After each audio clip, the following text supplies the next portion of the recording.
자, 이제 두 번째는 수면 무호흡증. 이거는 수면 부족은 우리가 잘 알고 있는데 무호흡증은 본인은 잘 몰라요. 이게 문제죠. 이게 그 신원철 교수님께서 수면의 양에 집중해서 말씀을 해주셨는데 이제 양에서 이제 질로 좀 바뀌게 되는데요. 수면 무호흡 환자들은 그러니까 일반인들이 이제 코골이라고 하는 건데 이 코골이가 이렇게 그 소리에 집중을 했다면 그 극단적으로 이제 코골이가 심하면 폐쇄성 무호흡, 그러니까 컥 하고 이제 숨이 일시적으로 이렇게 멈추게 되거든요. 그래서 잠깐 앞에 슬라이드 잠깐 그럴까요? 네. 그러면은 이렇게 상기도 자체가 이렇게 정상 상태에서는 이렇게 잘 유지가 그 지름이 잘 유지가 되지만 폐쇄성 무호흡증 같은 경우에는 간헐적으로 이렇게 후두가 뒤쪽으로 밀리면서 이렇게 숨이 못 쉬게 됩니다. 그래서 그 저희 수면 연구학회에서 어떤 유명한 교수님께서는 코골이가 아니라 뇌골이라고 말씀을 하셨는데 이렇게 수면이 분절, 그러니까 전상적으로 쭉 수면이 이어져야 되는데 산소 포화도가 감소되거나 일시적으로 이렇게 폐쇄가 되면서 그 깨는 수면이 유지가 되지 않고 그 깨면서 더 깊은 수면의 단계와 이후에 이제 깊은 꿈꾸는 렘 수면으로 진행이 돼야 되는데 이게 수면의 분절이 일어나면서 전체적으로 수면의 그 질, 퀄리티 자체가 이제 낮아지게 됩니다. 그러니까 신원철 교수님께서 양에 집중하셨다면 저는 이제 질에 집중하는데 다음 슬라이드 주시면요. 근데 이게 전체적으로 잘 진단이 안 돼 있습니다. 그래서 본인이 옆에 보통은 저도 외래에서 그 진료를 하다 보면 환자가 배우자분의 손에 이끌려서 이제 오게 되거든요. 너무 코골이가 심하고 밤중에 갑자기 이제 호흡 정지가 되는 상황에서 너무 불안해서 못 자겠다, 같이 못 자겠다 이런 상황에서 오시고 이런 상황에서 수면 다운 검사를 하면은 100이면 100 다 수면 무호흡 환자가 나오게 되고 이게 뒤에 나와서 보시겠지만 수면 무호흡 환자들 같은 경우에 방치를 하게 되면 일의 능률도 오르지 않고 피곤하게 된 뿐만 아니라 이거 자체가 이제 졸음운전을 야기합니다. 그래서 전체적으로 그 코골이가 심하거나 특히 이제 남들한테 너 왜 이렇게 코골이가 심하냐고 지적을 받으셨던 분들은 수면다운 검사를 조금 받아서 정확하게 본인의 상태를 진단받는 게 중요하다고 말씀드릴 수가 있겠습니다. 그래서 낮에 피곤하고 코를 심하게 고르고 그래서 누구한테 지적을 받았던 사람들이 있는데 그런 방법이 없냐? 사실 이제 그런 거는 아니고요. 이게 수면 다운 검사를 해서 그 심한 중등도 이상의 폐쇄 무호흡 환자들 같은 경우에는 양압기 치료를 할 수가 있는데 실제로 이게 교통사고의 위험을 낮추는 연구 결과가 있습니다. 이게 양압기를 하고 나서 2주 정도 잘 수능을 한 상황의 경우에 있어서는 거의 일반인 수준으로 교통사고의 위험이 떨어진다고 할 수가 있습니다.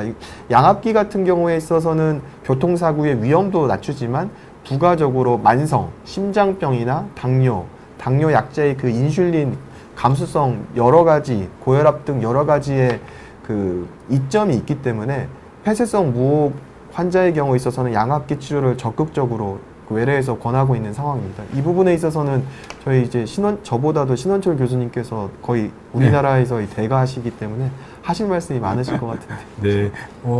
무호흡증 잠깐 설명에 질문도 있는데요. 이게 이런 겁니다. 이게 숨 쉬는 통로잖아요. 이게 아무리 코를 골거나 숨을 안 쉬는 사람도 깨어서 누워있으면 숨 잘 쉽니다. 너무 시끄러워서 숨을 안 쉬어서 흔들어서 깨워놓으면요. 숨 잘 쉽니다. 그래서 왜 깨우냐고 막 따지죠. 근데 조금 있으면 자꾸 소리가 나고 숨을 안 쉬어요. 왜 그럴까요? 왜 잠만 들면 숨을 안 쉴까요? 사람은요, 누워서 자게 되는데 뇌가 우리의 모든 근육을 관장합니다. 근데 뇌 중에 호흡 조절 장치라고 호흡 중추가 숨골에 있는데요. 이게 뇌가 깨어 있으면 숨골의 기능이 굉장히 활성화돼요. 그래서 우리가 민첩하게 활동하는 거거든요. 그러면 혀뿌리를 약 30개의 근육이 이 호흡 중추에서 조절하는데 뇌가 깨어있고 호흡 중추가 활성화되어 있으면 혀를 앞으로 약간 전진시킵니다. 이 우리가 골격근이라고 하잖아요. 뼈에 붙어있는 근육. 이 뼈에 있는 근육은 힘을 주면 뼈를 향해서 움직입니다. 이게 이두박근이 여기하고 여기 있잖아요. 힘을 주면 이렇게 되는 거죠. 혀는 어디에 있냐면 이 아래턱에 뼈에 붙어 있어요. 그러니까 뇌가 깨어있으면 혀는 힘을 주는데 최대 힘의 30%를 힘을 줍니다. 그러니까 혀 아래턱을 향해서 30%가 나와 있어요. 그러니까 아무리 뚱뚱하고 아무리 자다가 숨이 넘어가는 사람 때요, 혀가 앞으로 이렇게 30%가 전진돼 있으니까 누워 있어도 숨 쉬는 게 아무런 문제가 없어요. 근데 잠이 들면 뇌가 자는 거잖아요. 그러면 숨 쉬는 중추가 자진 않아요. 숨 쉬는 중추는 각성이 뇌가 자기 때문에 그 기능이 조금 떨어져요.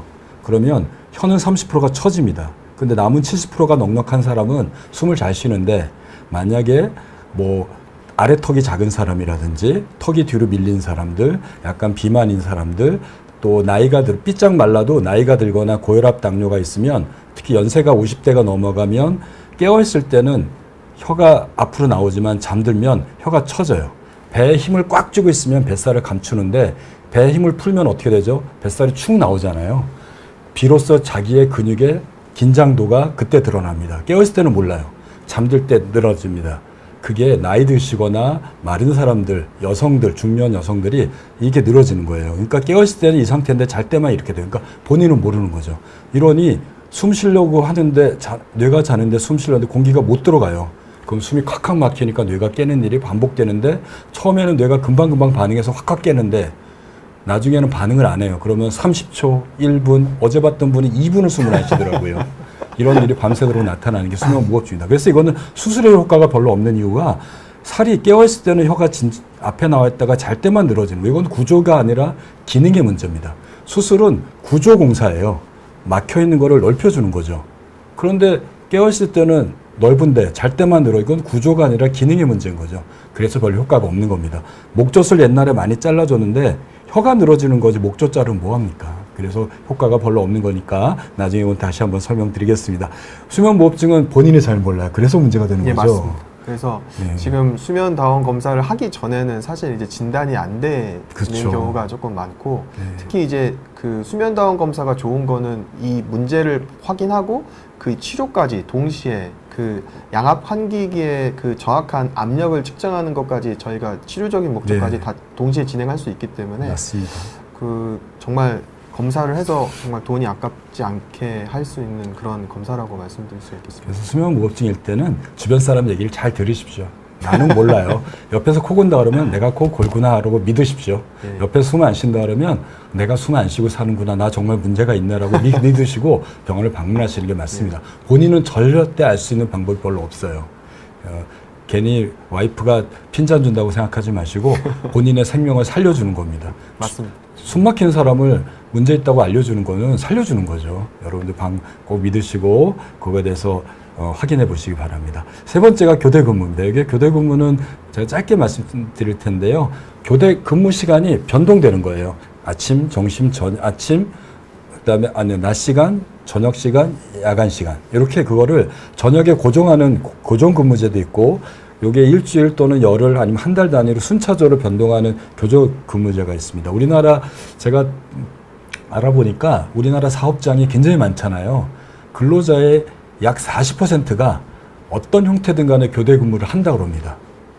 어떤 분은 뭐 낮 시간에 좀 하다가 저녁 시간에 하고 잠은 집에 와서 자는 분도 있지만 뭐 어떤 분은 야간에 고정 아니면 오후에 고정으로 하는 분도 있기 때문에 또 어떤 분은 계속 로테이션 하는 거죠. 이거 병원의 간호사들이 대표적이고 네. 경찰 공무원들, 소방관 공무원들, 공항에서 근무하는 분들이 대표적입니다. 또 쿠팡맨들도 어떻게 보면 새벽 1시부터 일을 시작하는 12시부터가 뭐 분류부터 시작하고 새벽 배송한다. 맞아요. 새벽 배송하면 거의 밤에는 안 자고 일을 하시는 분들이더라고요. 이런 분들 때문에 우리의 삶이 풍족하고 여유로워지지만 이분들의 문제는 자고 깨는 리듬들이 굉장히 불규칙해지는 거죠. 우리가 자는 거는 정해진 시간에 자야 되는데 여러분들 해외여행 가보시면 시차가 바뀌었을 때 너무나 힘들지 않습니까? 교대 근무할 때 그 3, 4일 동안의 과정이 시차가 바뀌는 해외여행 갔을 때 그 몽롱한 느낌을 이분들은 갖고 계시는 거죠. 그러니 깨어 있어도 깨어 있는 게 아니고 잠을 자도 잠을 자지 않는 뭐 잠을 잔 게 아닌 항상 피곤하고 힘든 일이 벌어지게 됩니다. 그래서 교대 근무자들을 조사해 보면 낮에 졸린 게 대부분이에요. 막교대 하시는 분들 주간 근무보다 수면 부족, 코골이가 많고요. 또 교대 근무자들이 꼽는 문제는 자고 깨는 리듬이 불규칙해져서 생체 리듬이 망가졌다. 수면 부족이 제일 많다라는 요구들을 본인 스스로 얘기를 하고 계십니다. 교대 근무를 경험해 보시거나 지금 하고 계시는 분들은 충분히 몸으로 기억하고 계실 겁니다. 이런 분들이 운전하면 어떻게 될까요? 지금은 운전할 때는 막상 정신이 맑을 것 같은데 운전할 때는 가만히 고정된 자세로 한쪽에 시선을 고정하고 움직이고 운전하고 있으니 나른해지죠. 그러면 졸림이 올 수밖에 없는 겁니다. 물론 요즘엔 좋은 차들에 뭐 쿨러도 있고 또 음악도 들을 수 있고 먹는 것도 있지만 그걸로 해결되지 않습니다. 자, 세 번째로 넘어가 볼까요? 예. 또 과수면증이네요. 예, 네. 사실은 그 수면다원 검사를 하는 이유가 지금 선생님께서 말씀하신 그 전체적인 유병률로만 보면은 폐쇄 수면 무호흡이 제일 많은데 너무 졸음이 너무 극단적으로 많은 경우, 그러니까 예를 들어서 저는 그러니까 여자친구랑 데이트를 하는 때 자가지고 이제 수면다원 검사를 했던 그 환자가 조금 기억이 나는데 너무 본인도 그 상황이 잠게 어처구니가 없는 그런 거거든요. 그래서 정말 앉아야 되는데 잠 자체를 참을 수 없을 정도로 해서 잠이 많은 경우에 저희가 이제 기면병을 감별을 해야 됩니다. 근데 여기 지금 시청자분들이 이해를 돕기 위해서 요즘에 이제 방학 기간이잖아요. 그래서 그 일중 기록표를 자는 시간이랑 깨어있는 시간이 이렇게 보여드렸는데요.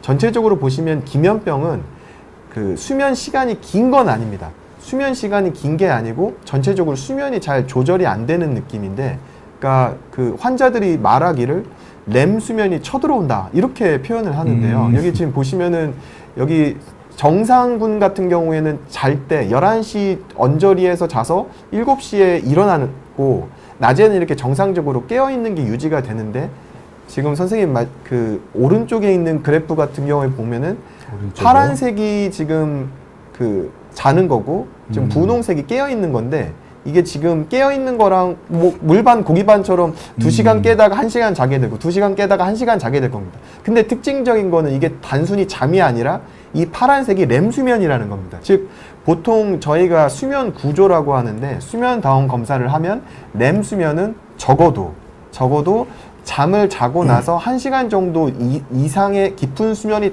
간 다음에 렘 수면이 나와야 되거든요. 그래서 기면병 같은 경우에 있어서는 일부러 낮잠을 4차례나 5차례 재우고 15번, 15분 정도의 낮잠을 자게 한 다음에 그 15분 이내에 그 렘 수면이 발현되는 걸로 해가지고 진단을 하게 됩니다. 그래서 이게 잠의 양이 많은 경우에 있어서는 특발 과다 수면이라고 해서 잠에 필요한 양이 많은 그런 특이 체질의 경우에 있어서는 특발 과다 수면이라고 하되, 이 렘 수면 조절이 잘 안 되는 경우에서는 기면병이라고 하고, 그 척수천자 검사를 해서 히포크레틴이라는 수치 자체가 낮은 경우, 탄력 발달과 동반이 되면서 이런 경우에서는 1형이라고 하고, 그게 동반되지 않는 경우에서는 2형이라고 합니다. 그래서 수면에 너무 시도 때도 없이 잔다 이런 경우에는 그 낮잠 자는 그 낮잠이 잠의 단계가 렘 수면인지 아닌지를 확인함으로써 기면병인지 아닌지를 임상적으로 진단합니다.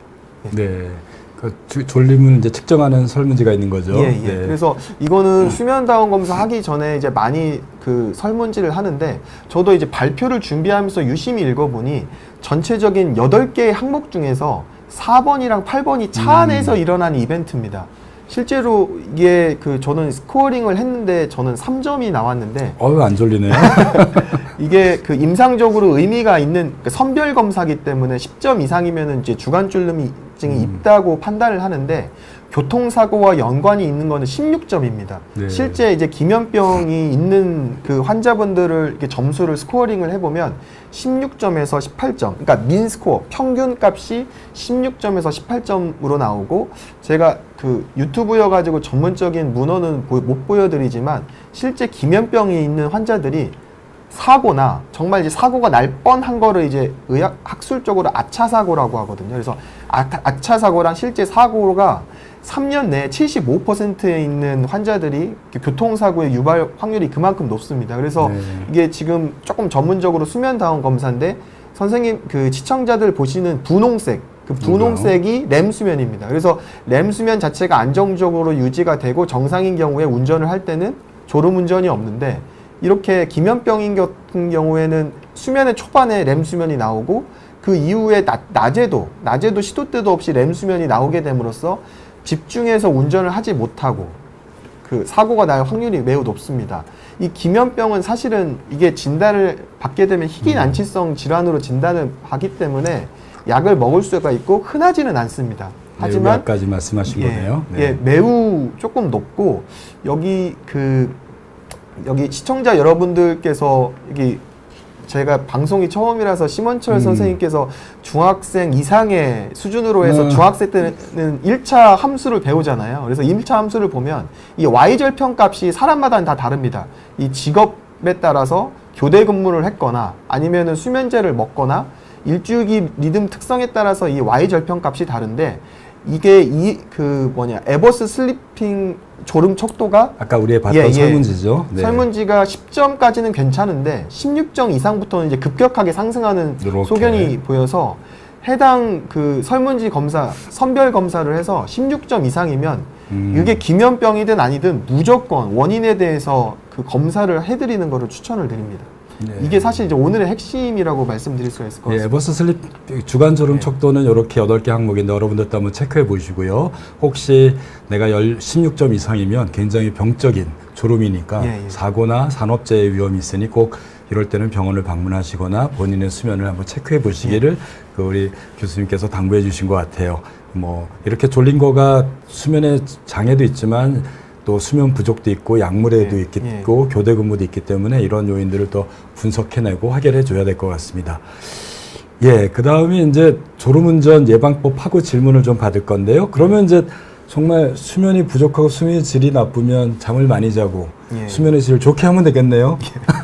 이게 사실은 항상 답은 뻔한 거잖아요. 그래서 그러니까 교장 선생님 같은 그냥 답안인데 결국에는 수면의 양과 질이 확보가 돼야 됩니다. 그래서 적절하게 교수님께서 말씀하신 7시간 이상 잘 자야 되고 일주기 낮과 밤이 안정적으로 규칙적이어야 되고 그리고 세 번째는 이게 법적으로 이미 4시간 이상 운전을 하면 최소 30분 이상은 법적으로 그 화물 자동차 운수법으로 그렇게 되어 있는데 장거리 운전을 하는 경우에는 굳이 4시간이 아니더라도 2시간 혹은 졸리면 무조건 차를 세워서 조금 쉬고 가는 게 필요하다고 말씀드릴 수 있을 것 같고요.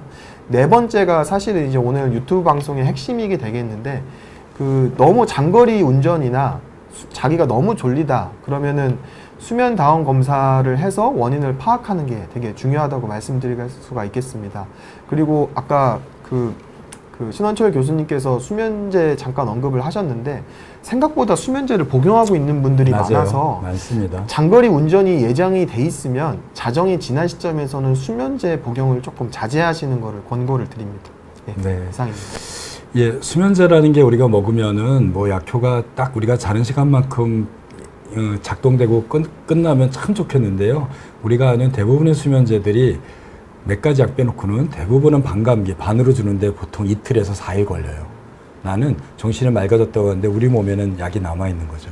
그런데다가 아무것도 안 하고 고정된 자세로 앞을 보고 운전하고 있으면 졸릴 수밖에 없는 거죠. 그리고 그런 졸음은 내가 긴장하면서 운전하고 있으니까 조금씩 졸린 것도 있지만 한순간에 수면 발작이라고 해서 갑자기 확 졸려요. 참을 수 없는 졸음이 생기는 거죠. 여러분들 다 경험했을 겁니다. 그래서 깜빡하고 정신 차리고 핸들 잡고 가시는 경험들이 있으셨지 않습니까? 이런 것들이 수면제 졸음의 특징 중에도 하나고요. 수면 무호흡증도 그렇습니다. 그래서 여러분들이 난 충분히 수면 시간이 부족하지 않은데도 운전대만 잡으면 너무 졸려 라고 생각된다면 한번 본인의 수면을 정확하게 평가받는 것들이 오늘의 방송의 주제가 아닐까 싶습니다. 제 환자 중에 몇 년 전에 봤던 분인데 한강을 못 넘어와요. 한강을 넘어오는 다리를 넘어오시면 존다고요. 그래갖고 한 50대 되신 분이었는데 수면 검사했더니 정말 심각한 무호흡증이 나오셨던 경험이 나와서 지금도 양압기 잘 쓰고 계시는 분인 것 같습니다. 그래서